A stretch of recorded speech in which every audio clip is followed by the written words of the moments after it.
welcome everyone to another session of HubSpot Hacks.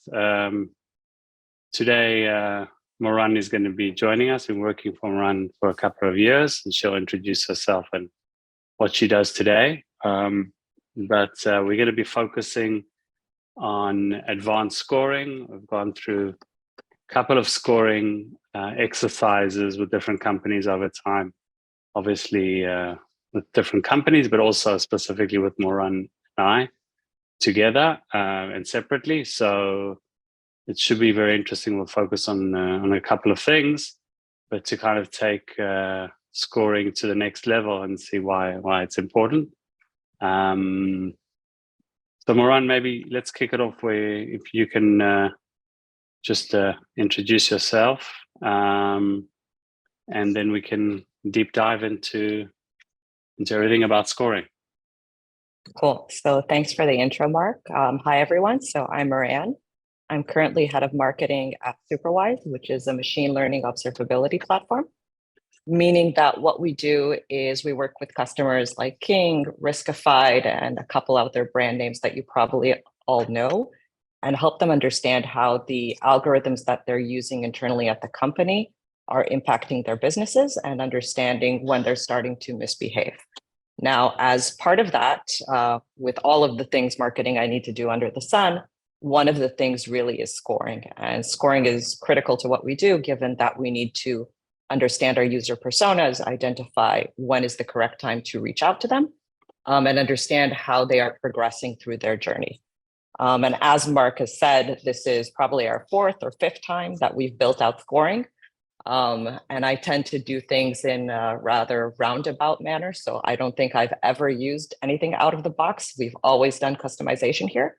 And we've learned a couple of things over the time that we've done this together. And we're going to go through what the big things are and how to approach custom scoring. Okay, great.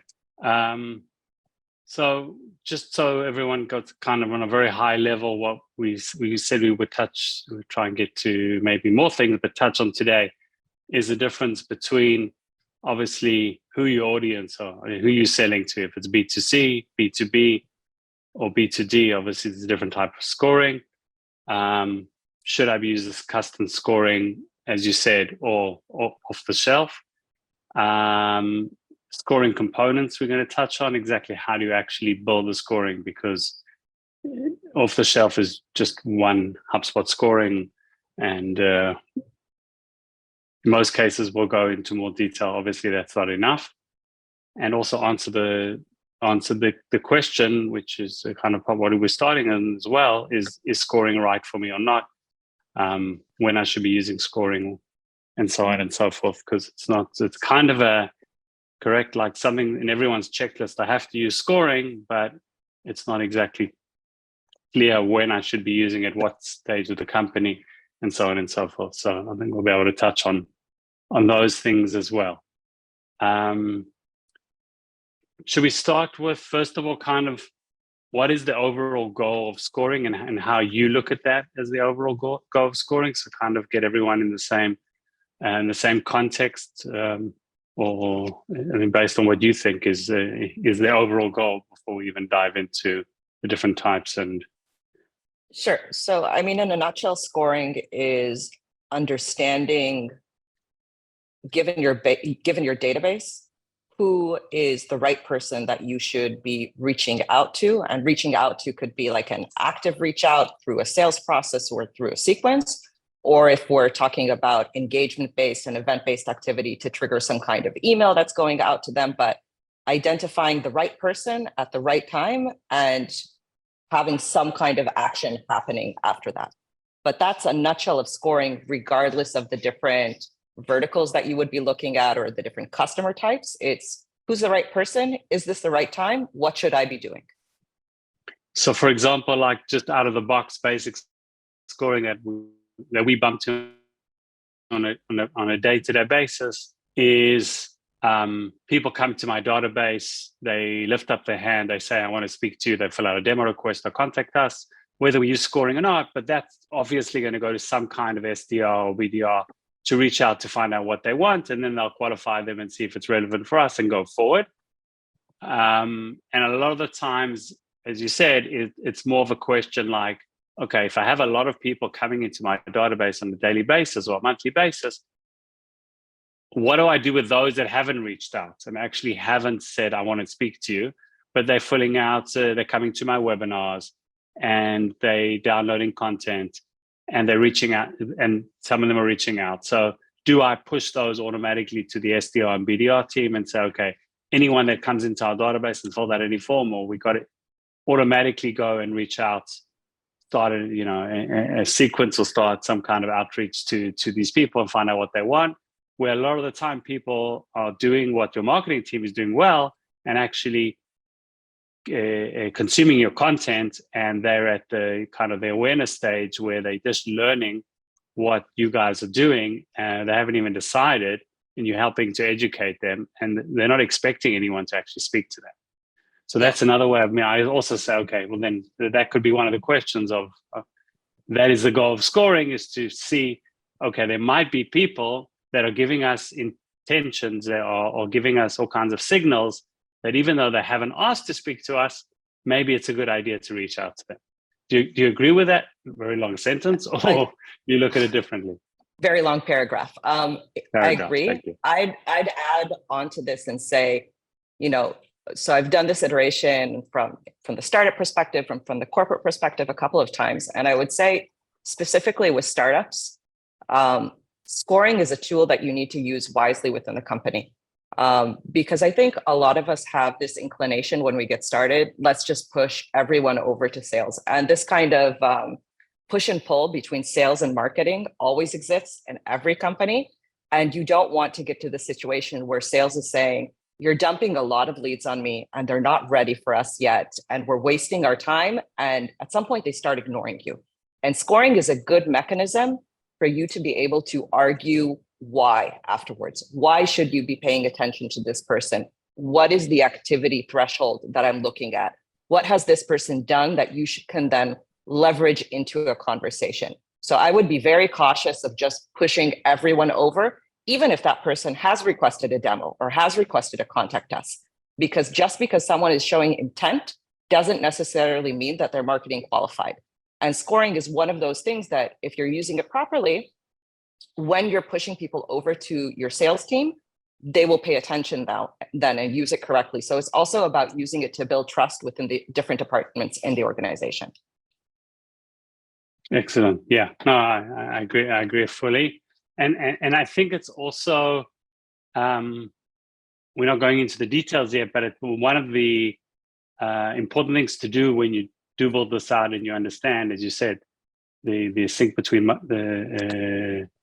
sales and marketing is use as an opportunity to go through those leads or MQLs that have gone from the one side to the other, or they've been pushed over, whether it's directly through the demo request or contact us or through the scoring, and actually come to an agreement, because it's dynamic. It's like, okay, on a weekly basis, great, you sent me over 15, 20, I spoke to them now.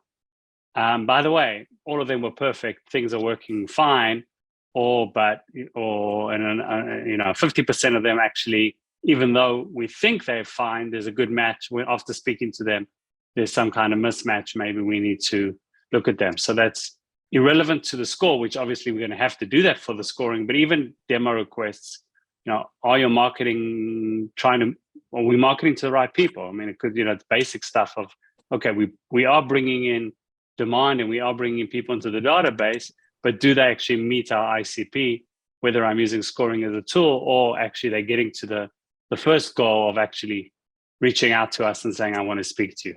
Is there a match between us? Because we're not going to be able to sell to someone who thinks he's, being interested in something else and which doesn't really match what he needs. Yeah, definitely. So I think, the ICP part, and we'll get into the different components later on, but the ICP part is critical here.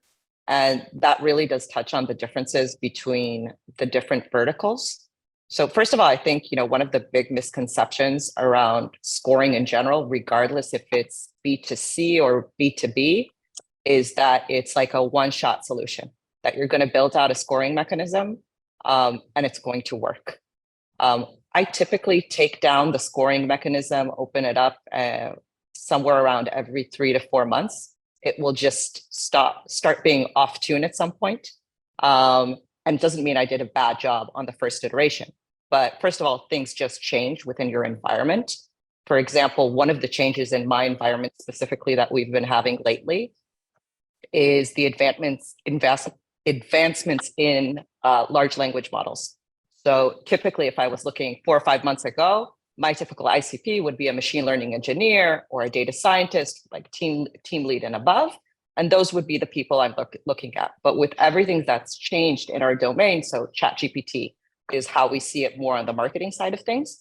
All of a sudden, we're seeing software developers starting to dabble in something that was not relevant for them half a year ago. And it's changed my ICP going forward. And it's opened up a new set of personas that, looking back, were not defined within my grading policies. So I'm now having to reiterate there and create new personas and new title matches to understand who within my database could potentially be a match that was not a match 4 months ago. So these things change over time. And you'll see weird things there. You'll see like people will start making up a new job title that you did not take into account. So it's not a one-stop solution. You're going to rebuild this multiple times. And I hope when I say rebuild that you'll tweak it. But on occasion, you do also need to rebuild it from scratch. And it depends on like what the different mechanisms are within there. And that's really the differences between the verticals. And I think if you're looking at B2B compared to B2C and B2D, it has more to do with you specifically, your sales cycle, your product, than it has to do necessarily with the persona on the other end. So in B2C, the things that you would ask yourself are, what does the sales cycle look like? For an e-commerce website, a sales cycle could look like 2 days to a cart checkout, but you could have multiple purchases there. In B2B, if you're looking at things that are perhaps like more on the SEO side, then it could be, a $29 checkout for a monthly recurring subscription. And in B2D, you could be looking at some licensing where someone is buying an annual contract for $20K a year. All of these things influence how you're going to build out your scoring.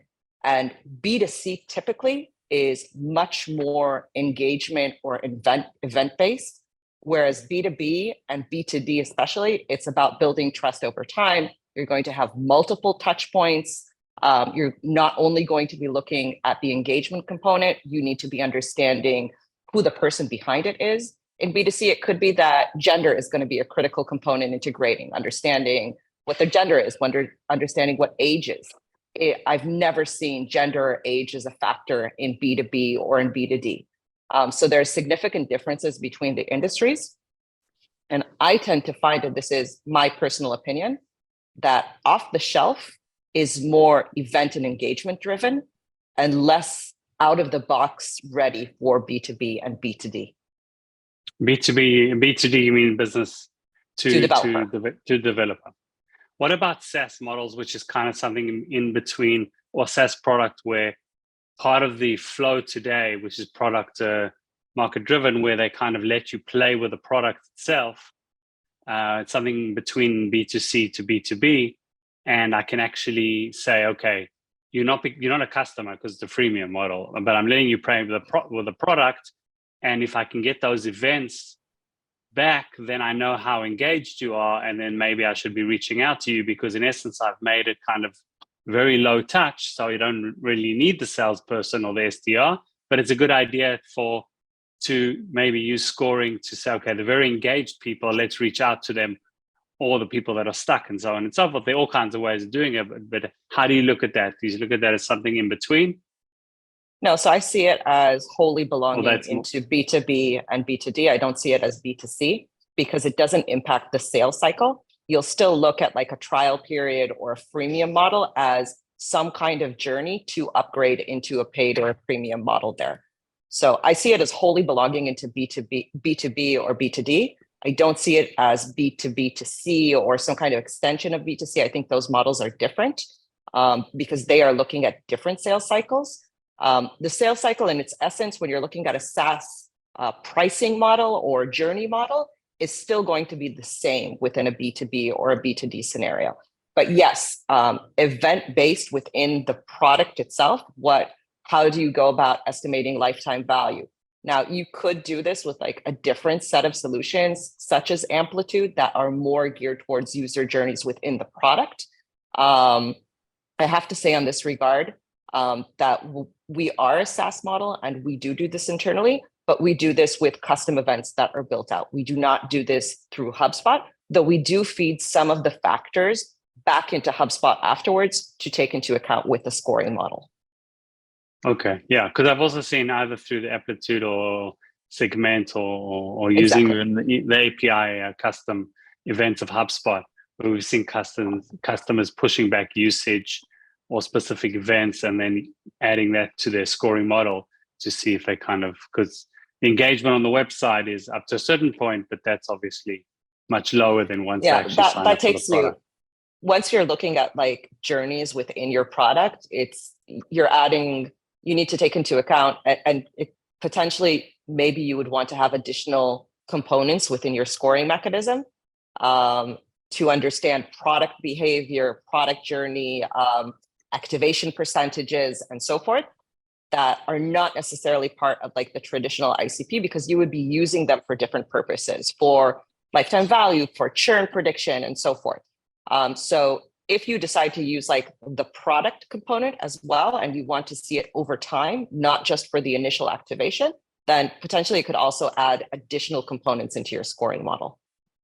And by the way, I mean, we're kind of going into an edge case, but an interesting one.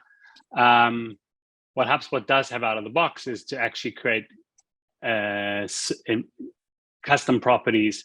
So I could create a product score or usage score and use that modeling, obviously pulling back the data, and then have that as a completely separate score that's irrelevant to the first use case that we're talking about, and have that line of live in its own domain, and then use that to trigger emails, use that to do all kinds of events and stuff like that. But I think that allows us today, so we can actually use that scoring rule-based model on any field. So we're kind of not stuck with out of the box one.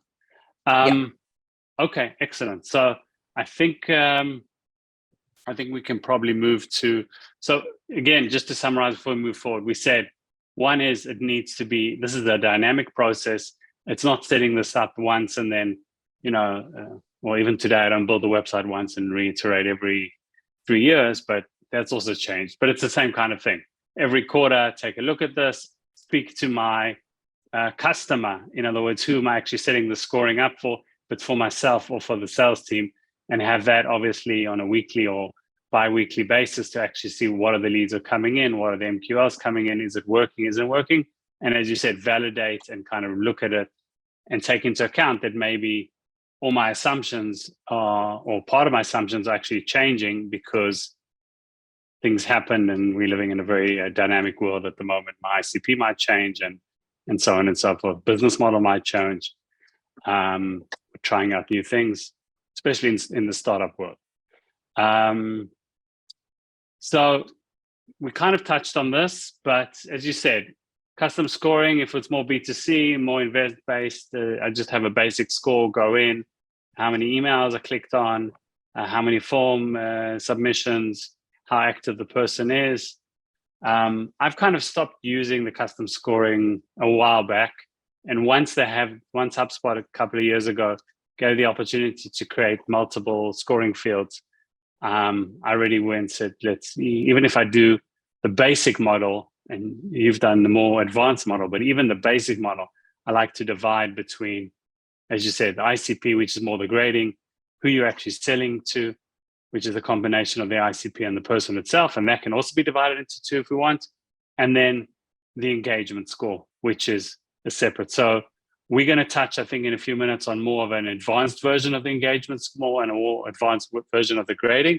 But even if you guys are thinking of doing like the basics of the basics, I would always allow myself to have those two levers. I can always use them together, but to decide. And I think one of the examples that I'm sure you've bumped into a lot of the time is that if you only have a basic scoring model to start with, and I say, okay, this person's downloaded 2 pieces of content, is gone to a certain amount of pages, and he's very engaged and he hits the threshold, and I've put everything together, but the person is a student who's researching. He wants to get, he actually wants to get a job at your company, and he's now downloaded every single piece of content that you have in your resources. So you're going to automatically send him over to your SDR team to speak to him. He's 100% for sure not an ICP. Now, he could be a student at another company, by the way, or he could be someone working somewhere else. I don't even know. It's not that I can automatically say that it's .ed or E or whatever. He could be just someone or a competitor or anything else that you'll never want to push them through. It doesn't matter how engaged. So if I separate between the two, that already allows me to kind of have more control, and not just the basic, as you said, out of the box one where I have to push everything together. It works really well.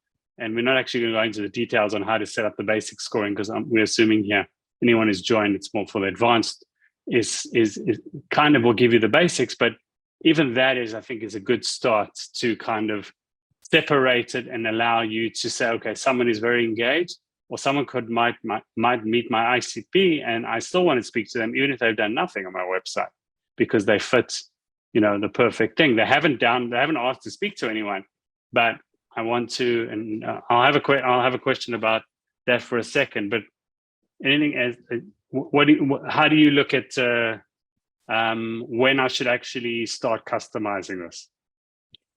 So for me, if you're in B2B or B2D, then you should customize from the get-go. I have problem. I think scoring is one of the areas where HubSpot still has a ways to go, at least for like the B2B customers of us out there. And I use the off-the-shelf. I use the custom mechanisms that we've built in.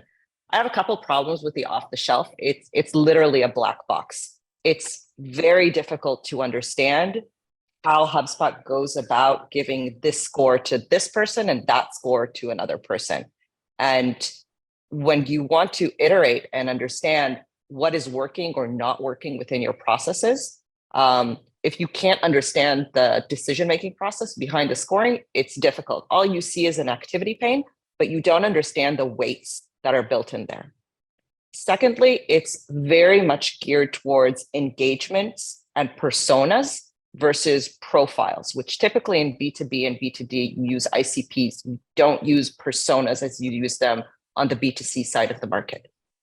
So you're not necessarily looking at someone in terms of like their aspirations and who they are and who they're reporting to.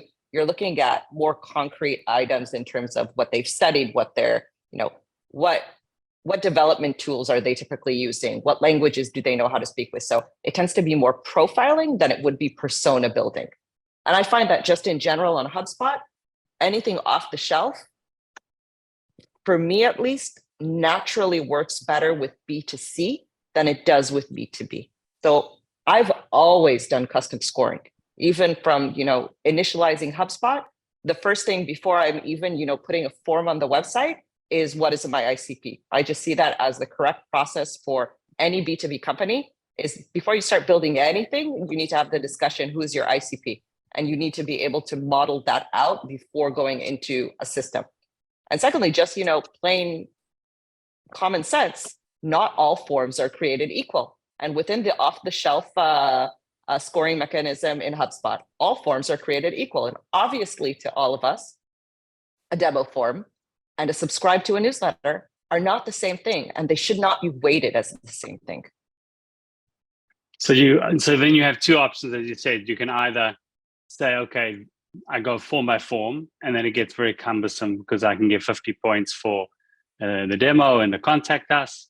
One of the conversations you and I had, which I think we just need to remind before we forget, which I think it's very important, is also when it comes to engagement around looking at where your content is in the funnel. And if you can actually distinguish between that, I think that is really powerful, because as you said, it's the same as the form. So if I've downloaded an ebook, it's not automatically awareness. We give them the same weight as someone who's downloaded an ebook, which in essence is a comparison between us and our competitors, which means they're at the decision stage. And that is for sure, and the right time to actually reach out to them. because if they're comparing between us and their competitors, then we know that they have already made a decision. They're just choosing who the company they want to work with. So Definitely. one is this. So I mean, if you have the resources and where to start, I would already, as you said, one is has to be, what is your ideal customer profile, your personas, and when you start creating your content, maybe even from scratch, start making sure that your content has either in the back end or is categorized as is this awareness, is this decision, or is something in between, and then I can actually already start building out the different weights. Now, if I have lots of forms on my site, then using the HubSpot basic scoring is doable, but it's kind of problematic because I have to do, if I fill out this form, I give them 20. If I fill out this form, I give them 30. It's doable, and you have to manage it that way. But I think what you're alluding to is that there's also, for every single form field, which we can do, 1 form, 2 forms, 3 forms, then obviously today I don't think that gives us much value, because as you said, there's a big difference between the type of form than that. Another thing that you can do as well is that we've started using conversion type as an ongoing field in the backend, as a hidden field. And then I can differentiate between, and you can go to 2 levels. You can do the basic level of demo, contact, content, resources, and then give different scoring. Doesn't matter what kind of form, because I have a field there. So once I know that downloaded one, I can kind of give a different weight. And the second thing is to add a hidden field or through a workflow that updates the type of content, as we said, is at top of the funnel. And then you'll be able to differentiate and give different weights on the engagement level. Okay, great. So maybe let's deep dive and see actually what you do to try and get over this then. How did you build out how do you usually build out your components? We were talking about this last week a bit. So I see it as 4 different components, which kind of like priority is maybe a little bit of a wild card here compared to the other 3. But ICP is basically who is your ideal customer profile. Now, typically, ICP will be broken down into 3 categories: contact categories, company categories, and maturity/readiness category. Engagement is as it sounds. How do you want to weight the different engagements? Sorry, I'm going to stop you. What's matureness? So I think the other 2 I do know maturity in terms of, let's say, for me, someone is head of machine learning. Okay, so let's assume all the contact criteria is correct for me. Let's assume that all the contact criteria is correct for me. But then there's a maturity criteria. Like, is he ready for my product? Like, should I be reaching out to him? So through the use of progressive fields, over time, I will collect also maturity criteria. Is a team in place that could use this product? Do they have machine learning that they're operating in production? Are they using tooling that we support? Do they have aspirations to scale up their activities? So it's kind of the qualification. Yeah. So I'm doing some kind of like offline discovery. Offline discovery qualification at your SDR. If they could speak to them, you're actually taking the questions that they have in their playbook and putting those as progressive profiles. Excellent. So then you're saying, well, listen, we haven't spoken to them, but they've already told us by filling out another webinar and joining and asking a new question now on the progressive profiling, giving us those insights and say, okay, well, you know what, now that's right. They're actually telling us where they are in their buyer's journey.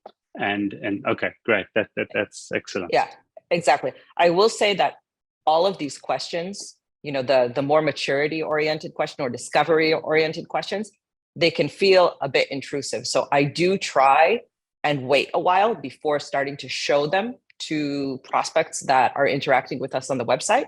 And I always leave them as optional unless it is in a demo request or contact request form, because my way of looking at it, you want to get on a call with us, it's a commitment request. So if you're already asking for a demo, then it makes sense. But in other cases, I try to be light-handed with asking things in the discovery context and waiting a while before. And that's where priority balances out kind of the discovery aspects. Is there are certain types of requests on the website that will let them qualify, even though maybe I only have a partial picture of my ICP. So there's lots of ways for a prospect to qualify from the ICP. I don't have to know everything, but it's just a gauge in time. And you understand that someone will come into your system and at the beginning will not be an ICP. Someone who's filled out a newsletter, I only ask for an email if they want to subscribe for a newsletter. There's no way that they're going to qualify and be considered an ICP at that point in time. Over time, as I learn more about them, then they will be able to qualify. But priority is a way to get around that. So certain types of intent request will let them kind of like jump ahead of the queue and be surfaced, even though perhaps they haven't reached an ICP status yet. Could it be also like a target list?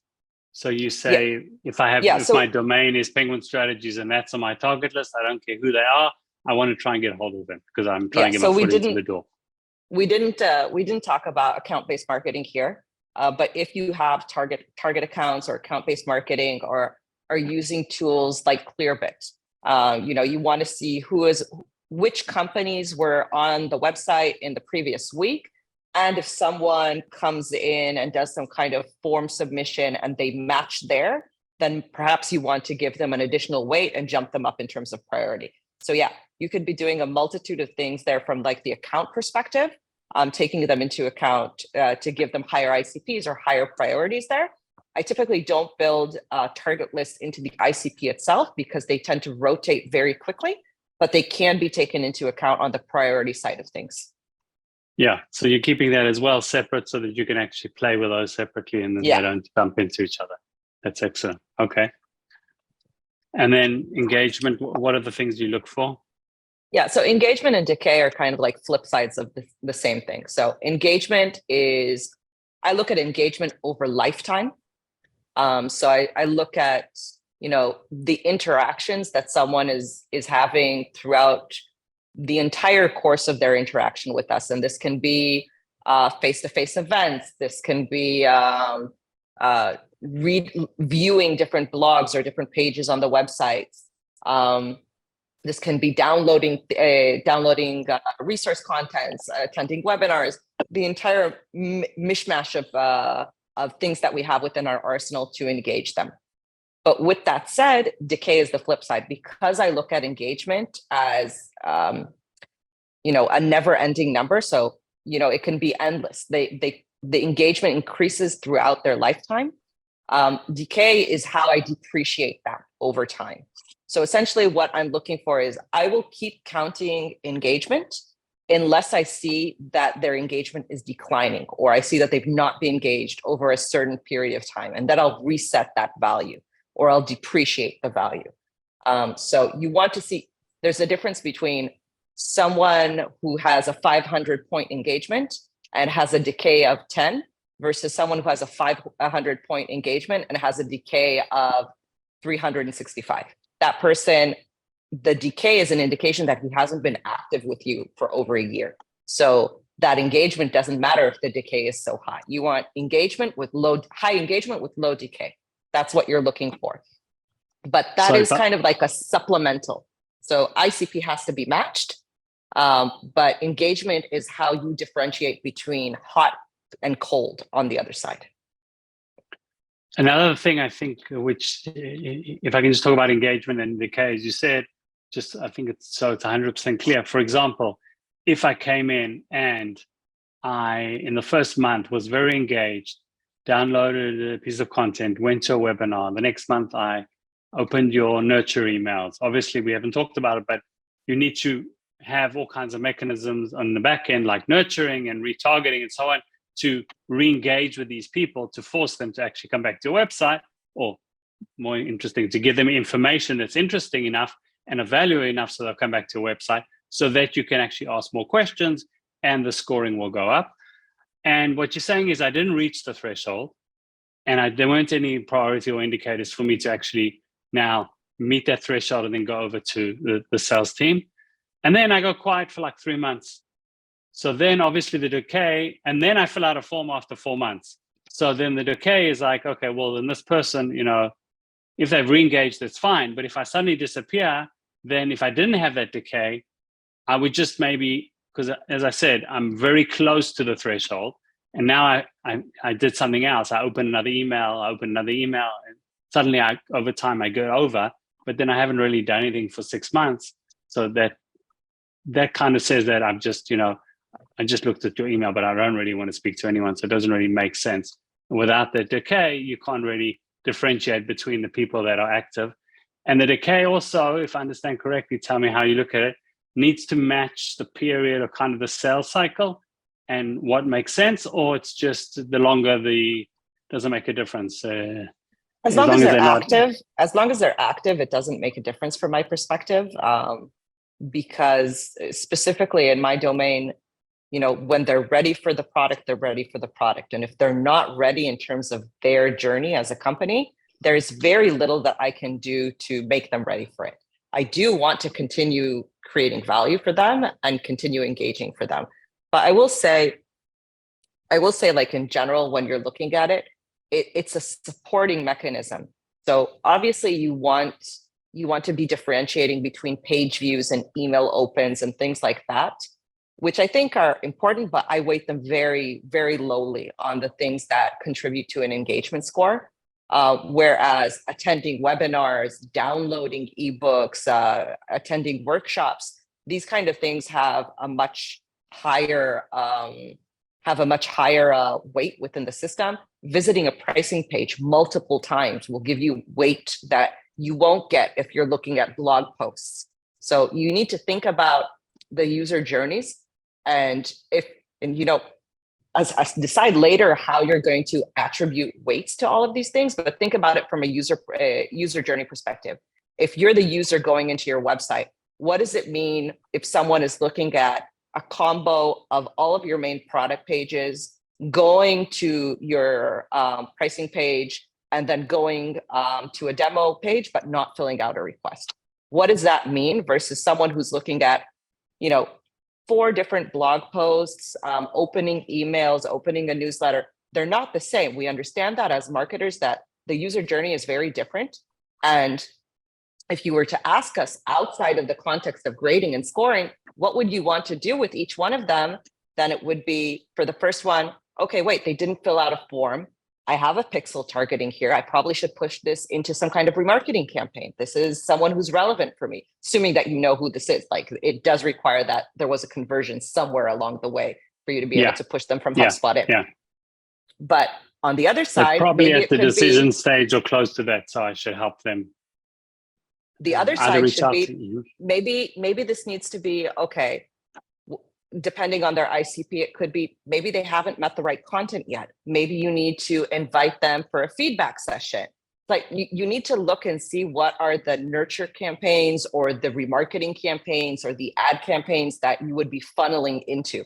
But the weights are only there to help you in terms of pushing here or pushing there. I typically do not automate this process. What I will automate is list building, and then I'll do some kind of very fast manual review and periodically push people into lists, into the different activities. So I tend to not 100% automate this process, but semi-automate it to generate kind of like bulk lists that I'll review and see, okay, does this make sense? I thought these people were going to go through X, Y, and Z, and now do I want to push them there? Versus I thought they were going to do 1, 2, and 3, and I want to push them there. I want to see them for a second, understand that, this is following the logic that I assumed within my head before actually pushing them out to something that potentially could cost me money. So what you're saying, and I think this is the most important, besides the technical side of it, which I think is less important because that's, just there are different ways of doing it, either using out of the box, as you said, the HubSpot rule-based, which I can do, that if someone opened this specific form in the last 90 days, and 90 days is a long time for me, so now I give him 0 or give him less than, and so if it's within that period, then he loses those points and goes goes back because he had 30 points, 90 days have gone past, those 30 points but it's the easy way inside HubSpot to actually set that up. Number one, we said based on content or based on, as you said, I think the most interesting thing one of the most interesting things you said today, which I think that was one of the questions I have across the board when you're setting up the scoring, is either internally with the sales and marketing team, is to ask those questions. Say, what is the customer journey of someone that you think is relevant to speak to? And it's exactly what you said. If we know that they've gone to those pricing pages and they've gone multiple times to the product pages, they're interested in our product. They're not looking and trying to, as I said, they're at the bottom of the funnel. They're not, they're either a competitor or trying to do some, learn about us, or they're a potential customer and they're at that stage that they are doing enough research around the company, going to your case studies, all of those things that marketers know very well, that's a person that we should be speaking to. And then you give a much, as you said. And the other thing is what I always do is to build out scenarios when you're trying to think about this before you go into how much weight should I give on the one hand and what score should I give for this? Should I give 30 points or 20 points? It's irrelevant. It's building out of this is the journey. Now, if I put this person who's done this 3 times and gone to the pricing page once and hasn't filled out a form yet, is that enough to say that person, we're interested in him? Obviously, the ICP has to match, but let's put that aside for a second. What are the other ways? Okay, he's gone to the pricing page 7 times and gone to 2 product pages, never filled out any other, and he's filled out, just the newsletter. Should I reach out to him? Yeah, because the weight of all that combined is equal to the guy that I spoke to about before. And build out those scenarios, sit with your SDR team, sit with your sales team and say, if I put that person who again, meets the ICP, and this is the engagement, this is the journey that they did, does it make sense together that they meet the threshold and now we would want to speak to them? And then build it backwards instead of saying, okay, I'm going to give 5 points for this or 10 points for that, because that doesn't really help us much. 50-50 on that. I would say in a perfect world, it makes sense. But also you need to remember, both sides and the scenarios. So I know both sides and I know the scenarios, but once upon a time I didn't. Okay. Without having those conversations, then, by the way, I know the sales team a lot of time don't know the answer either. It's not so clear. They'll say, okay, yes, if he did this and this, I want to speak to him. And I think a lot of it is trial and error, as you said. Exactly. So this is my personal opinion, is that you're going to be wrong throughout the process multiple times, and it's fine. Just let it go. It's better to make assumptions and to be wrong than to get stuck in endless conversations regarding what makes sense and what's the ICP. Because you can have the most in-depth discussion regarding what's a correct customer journey and what's the ICP and what do I need to have before I'm willing to talk to someone. And if you have 2 leads a month, then it's irrelevant. No, if you have 2 leads a month, I wouldn't even look at scoring yet. It's not even. As a result of the ICP. As a result, exactly. Only 2 are qualified enough to talk to, then the conversations don't matter. So have the conversations, but take them with a big handful of salt and just build something out and make some initial assumptions regarding engagements and regarding ICPs. Decay is pretty straightforward. Priority is pretty straightforward there. But make some initial assumptions, and it's fine. That first iteration, you're going just do it. Just do it so you have something to work with.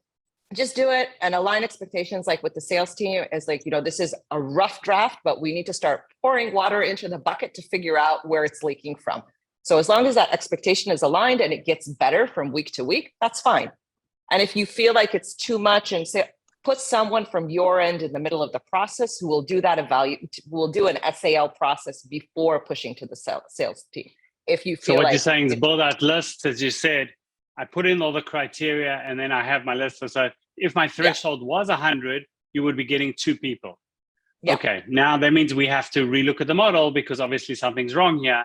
Because let's look at those 2 people first of all. And see if they're multiple. It could be like a multiple thing. It could be you're not doing the right marketing activities, which is a different problem that you need to address. But in most cases, the thresholding tends to be very aggressive. That's like my take over time, is that in general, the thresholding tends to be very aggressive. And let's be honest, like most of our interactions with prospects today are digital. It's very different from, going and meeting someone at a conference where you're having a conversation, you're able to extract this information from them. When you're interacting with someone digital, it takes time to get this type of information. And also, there's only so much that you can get from a passive interaction.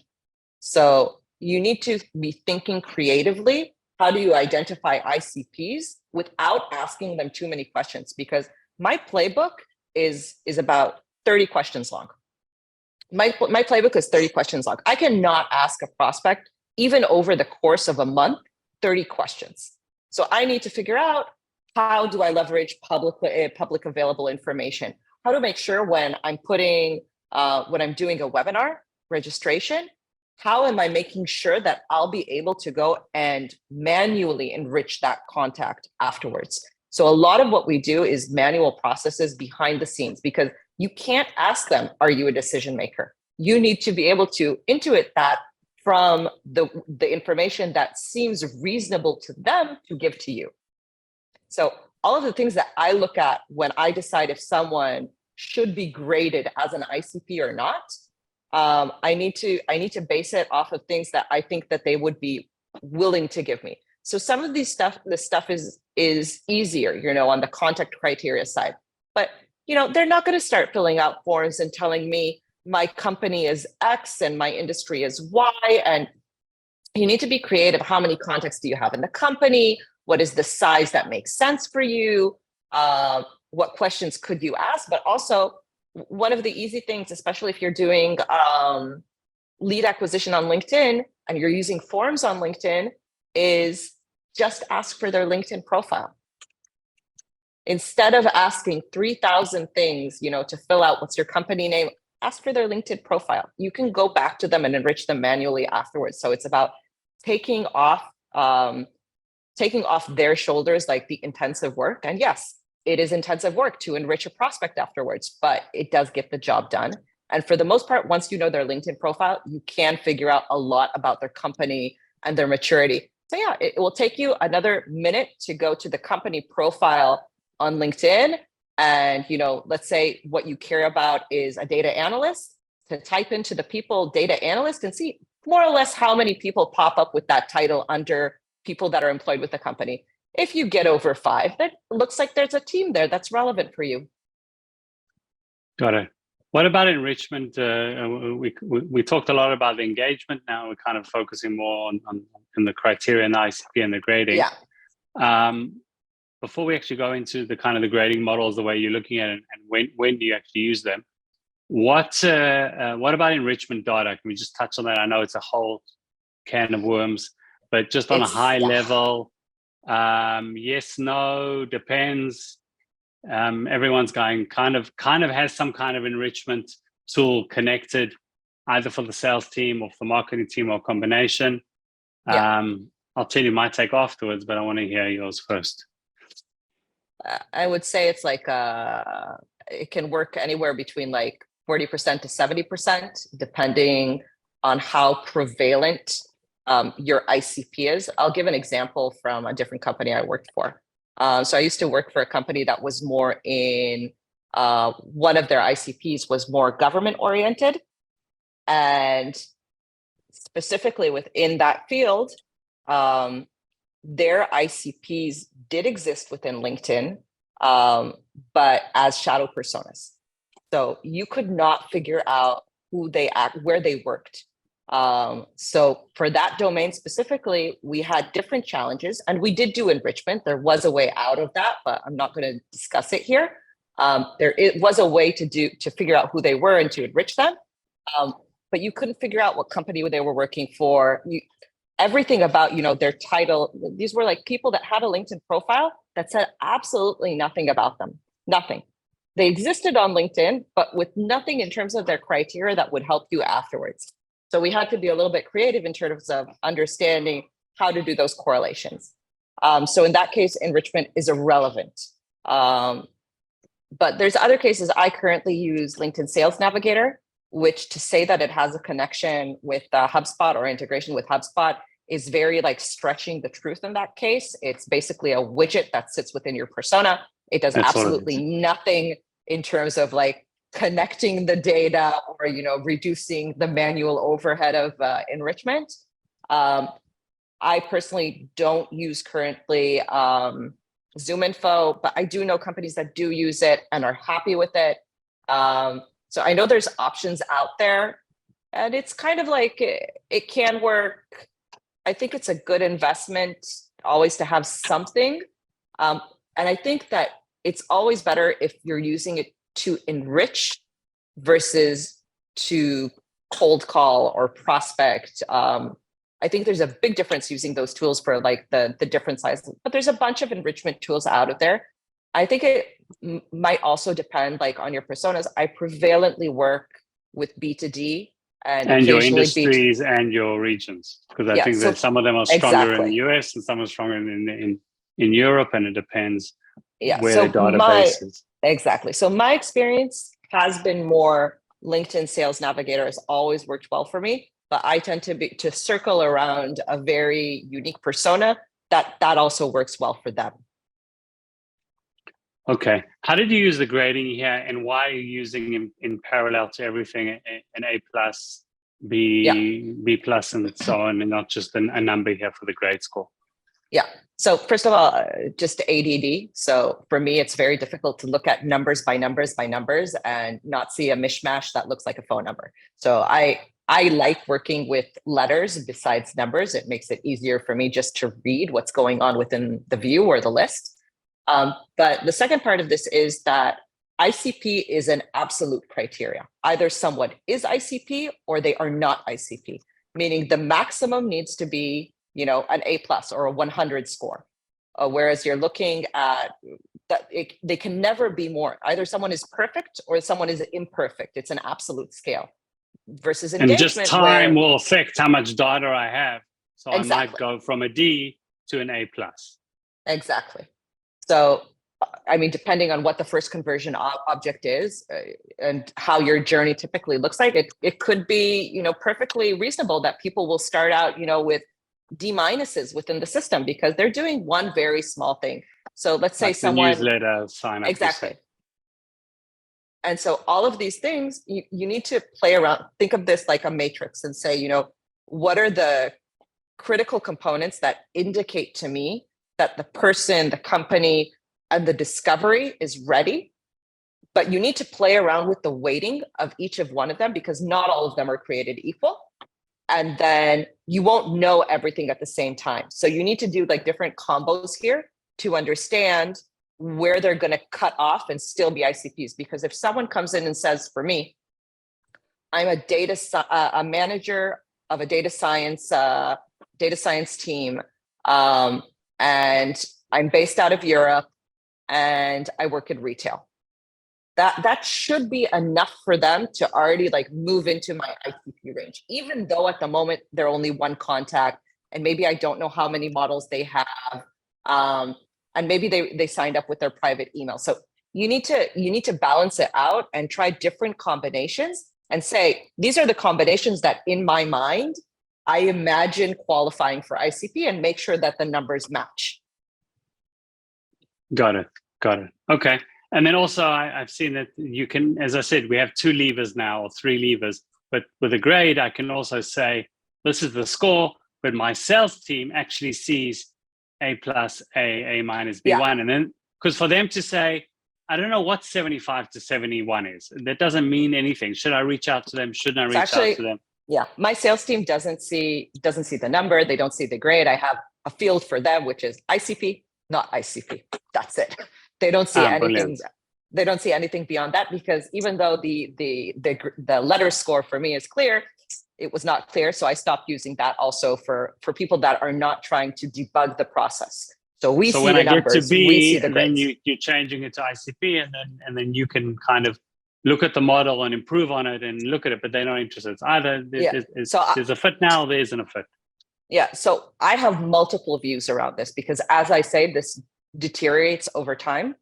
So I have the ICP list, which I'm constantly looking at because that needs to be the ones that the minute they have engagement, I want to be with a light finger on the trigger on the one hand to recognize when is the right time and push them to the correct process.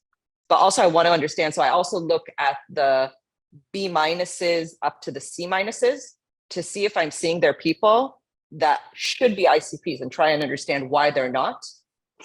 So I also have like a criteria there for borderlines. And I look at the borderlines also because that's the first area where I'm going to start seeing people within the borderlines that should have been within the ICPs, but you need to be looking at both of them.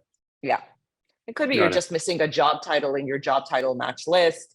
Could be like multiple things going on there, but you need to be looking at both of them. And that's the reason I don't automate, because the problem that I'm having now is that I'm having non-ICPs in my ICP list.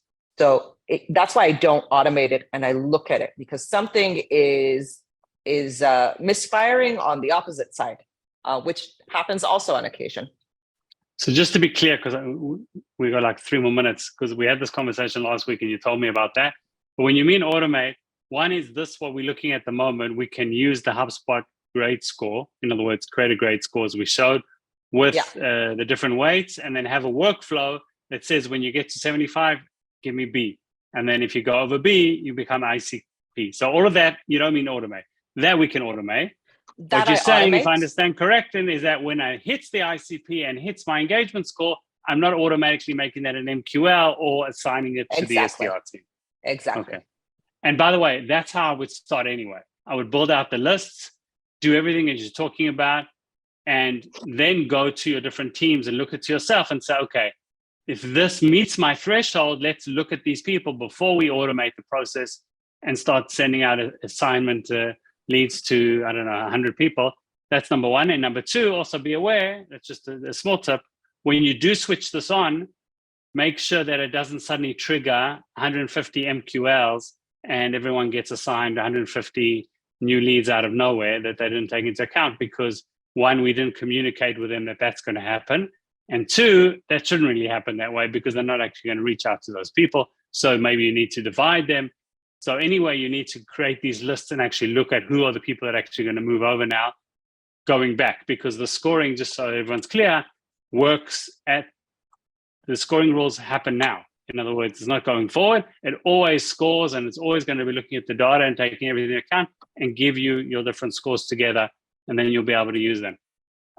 We got about 2 more minutes. We can carry on talking about this, I know, for another hour or so. Yeah. Not sure everyone will keep on the on the webinar with us.